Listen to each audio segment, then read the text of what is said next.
Hola, ¿qué tal? Mi nombre es Marimar y soy una de las monitoras de los talleres de arte e historia de los Centros Municipales de Mayores de Usera.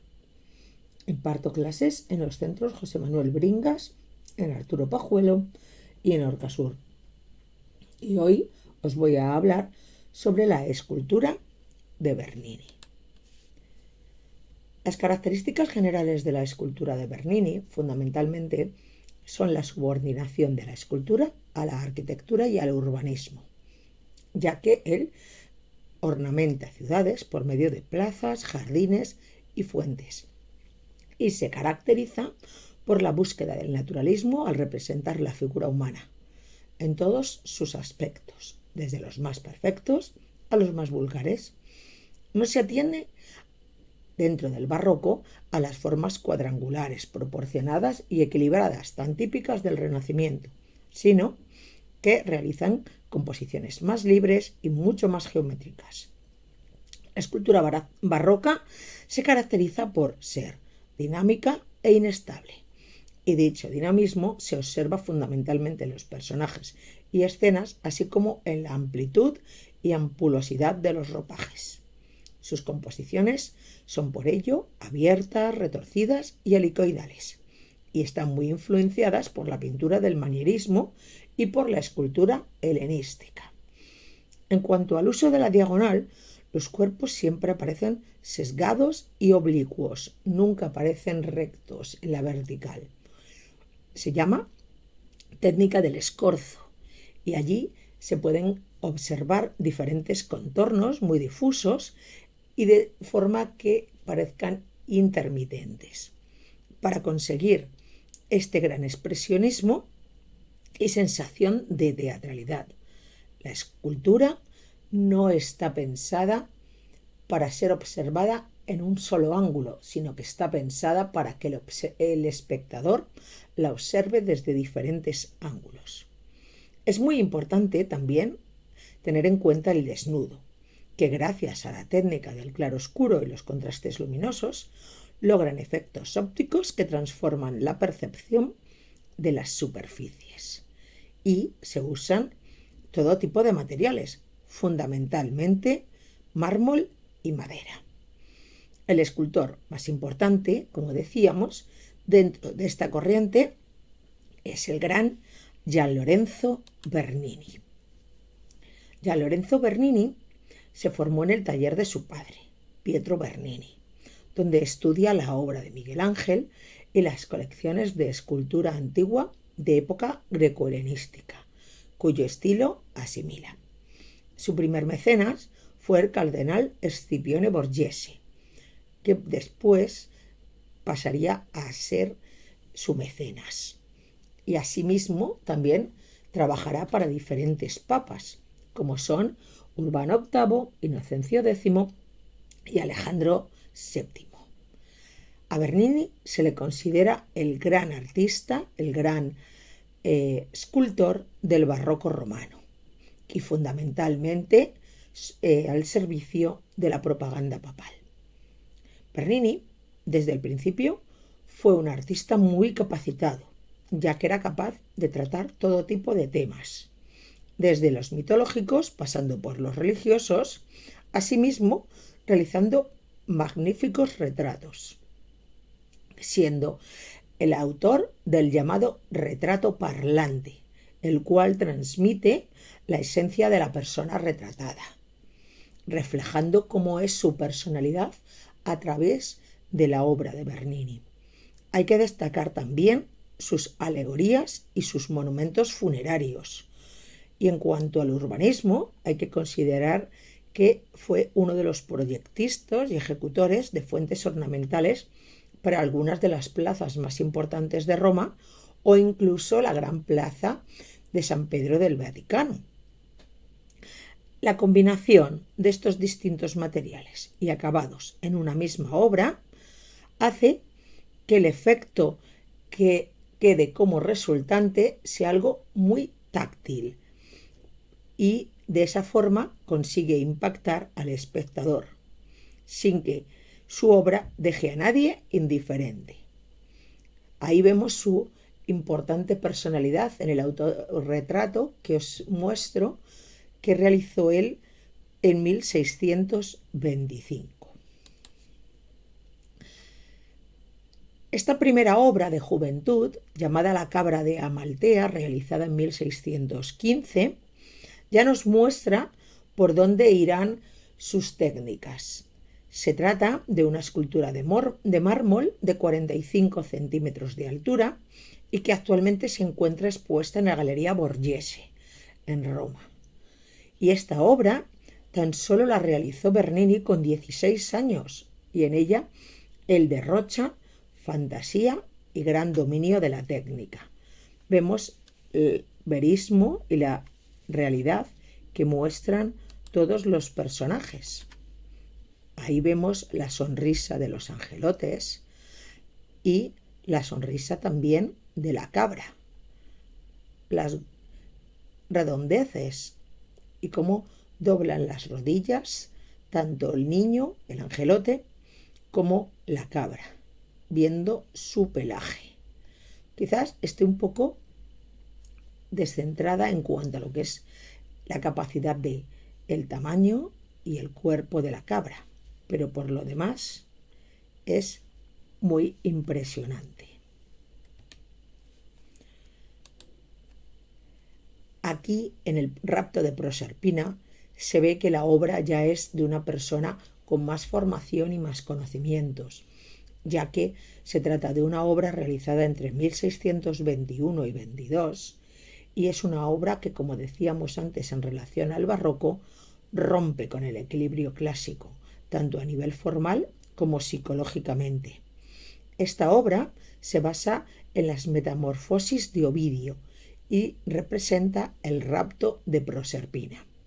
Lo más importante y destacable de esta escena, de carácter violento y dinámico, es donde se muestra la resistencia de Proserpina a ser raptada por Plutón, aunque la representación es una clara visión frontal, no excluye, como ya he comentado con anterioridad, los múltiples puntos de vista, ya que, dependiendo de dónde se centre la mirada del espectador, podemos ver unas u otras reacciones de ambos protagonistas, así como la oposición entre la fuerza que ejerce el protagonista, que ejerce Plutón, sobre Proserpina, que trata de liberarse, en la belleza y la delicadeza que ésta tiene. También se ve en sus facciones.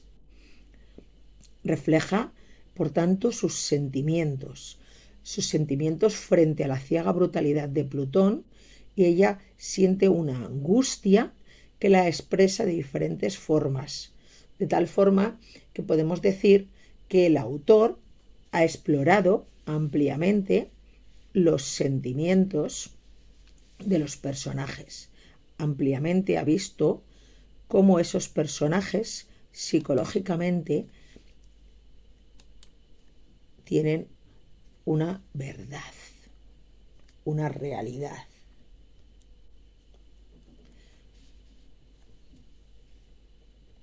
Ahora os los voy a enseñar más de cerca. Aquí los tenemos. Estaríamos hablando de unas facciones angustiadas.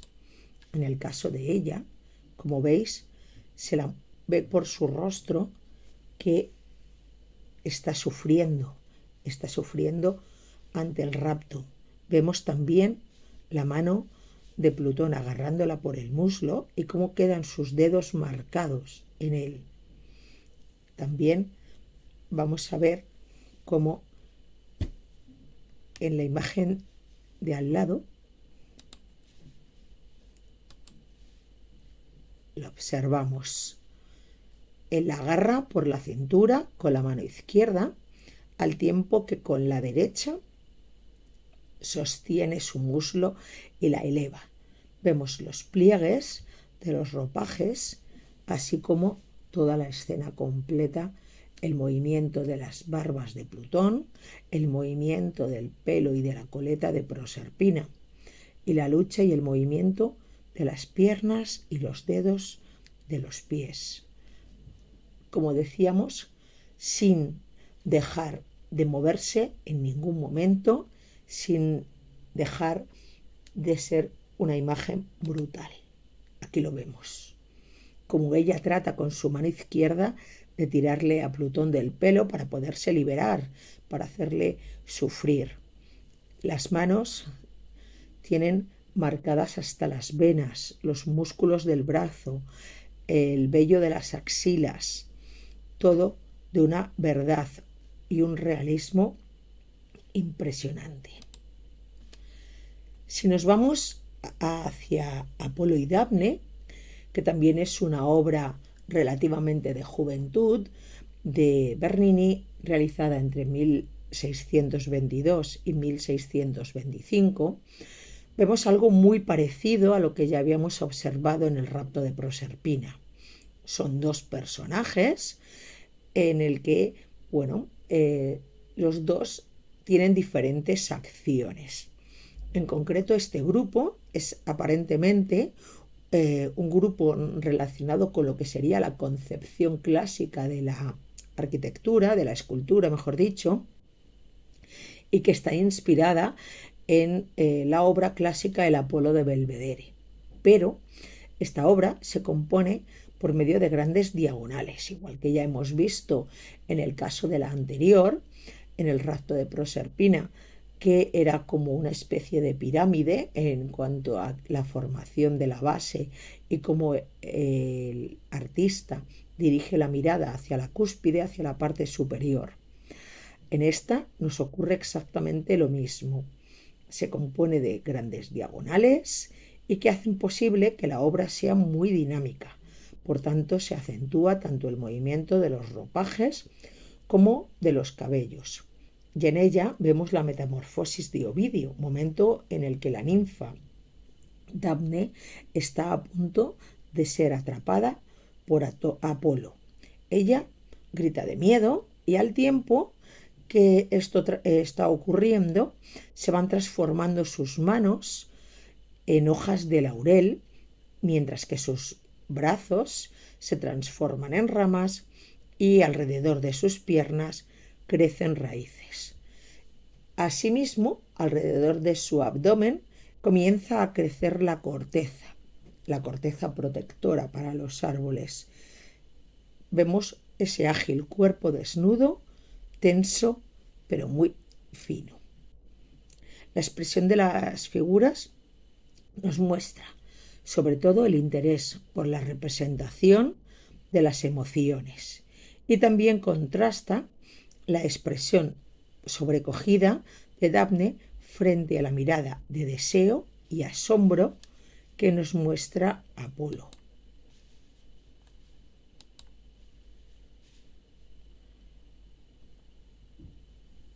Vamos a verlo un poquito más detalladamente en las siguientes imágenes.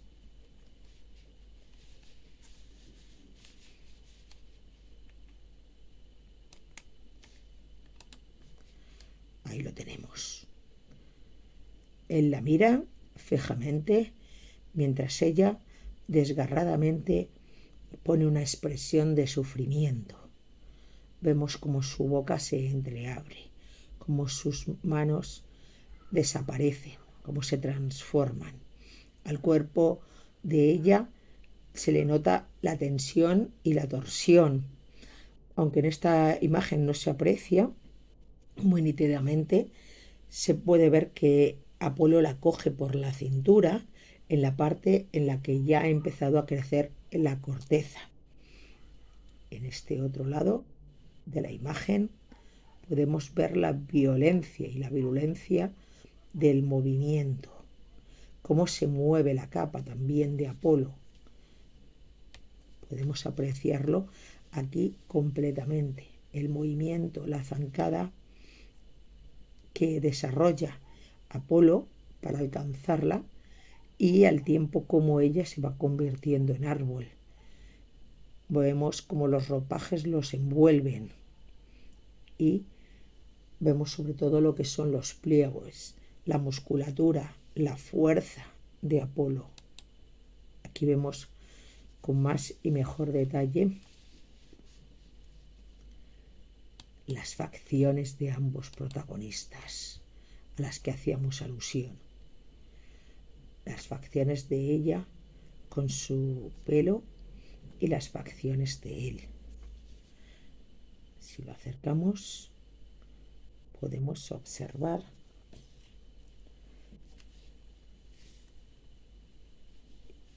lo que es el sufrimiento de ambas caras.